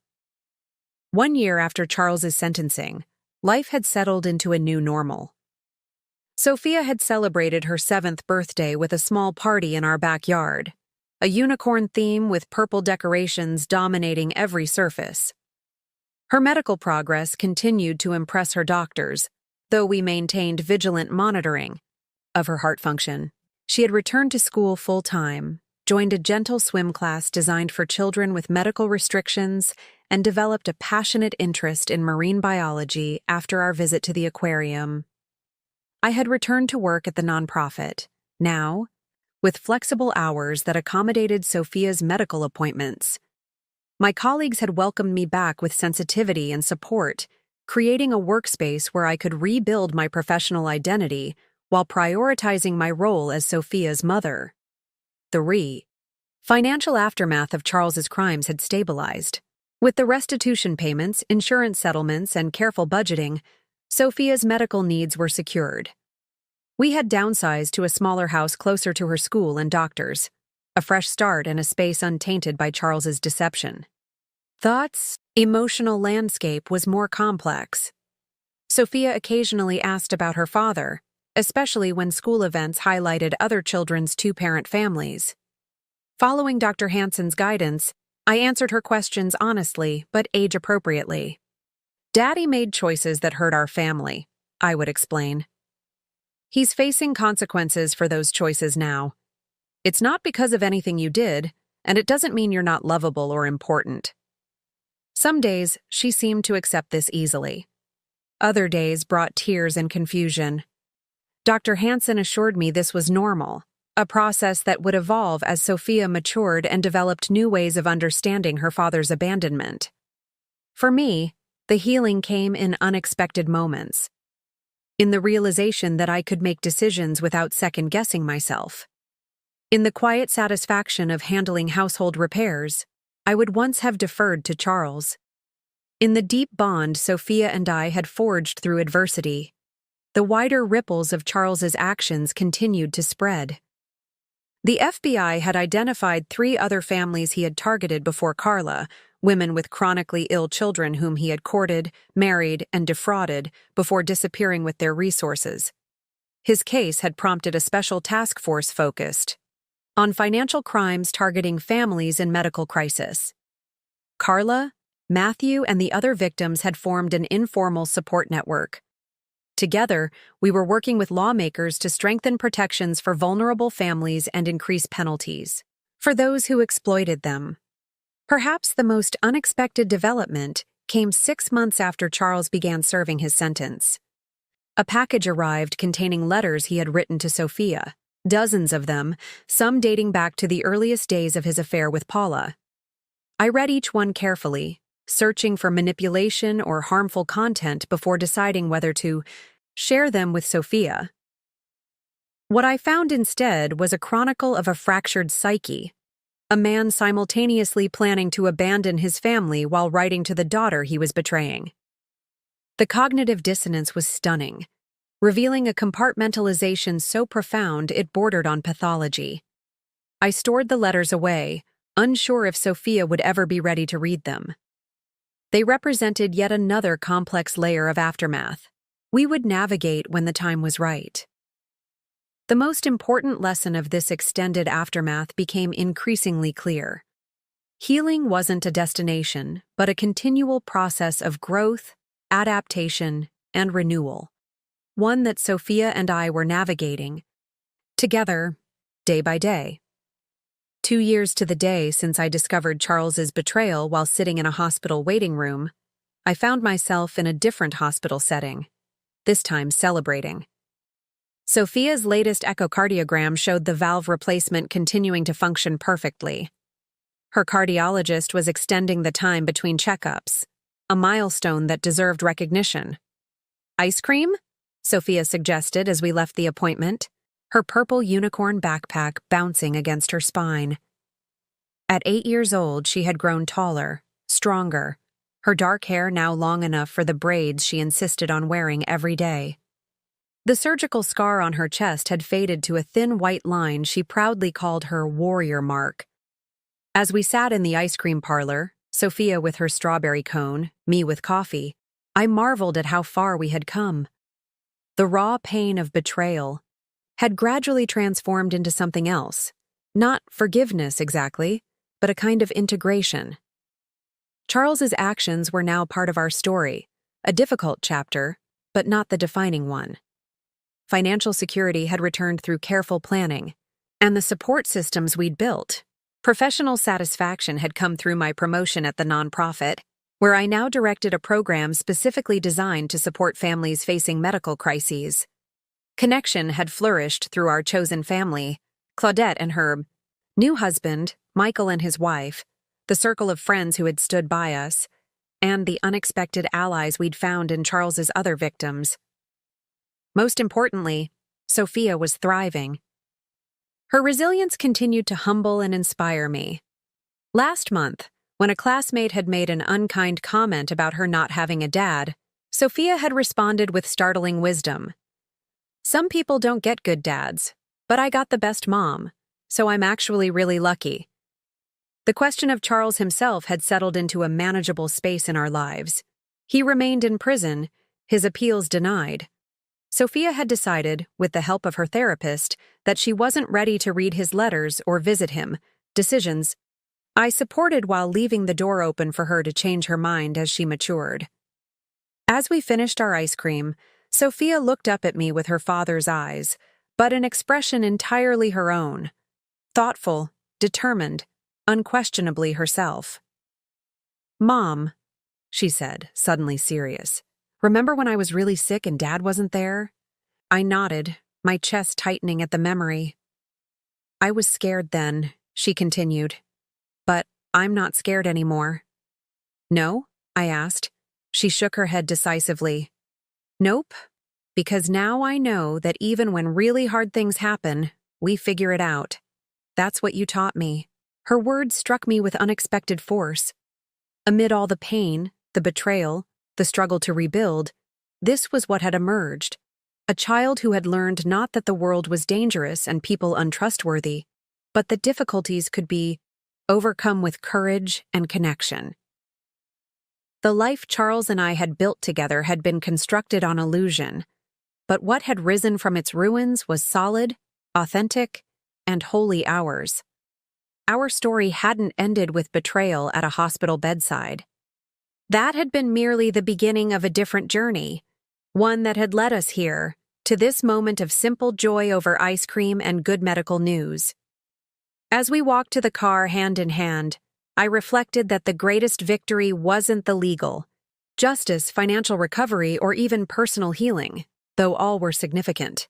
The true triumph was this: that Charles's actions, intended to destroy us, had instead revealed a strength within us that might otherwise have remained undiscovered. That strength would carry us forward, through whatever challenges Sophia's health might present in the future, through the complexities of growing up with an absent father, through all the ordinary and extraordinary moments that awaited us. We had not merely survived, we had transformed, and in that transformation lay our most profound resolution. Up next, you've got 2 more standout stories right on your screen. If this one hit the mark, you won't want to pass these up. Just click and check them out. And don't forget to subscribe and turn on the notification bell so you don't miss any upload from us.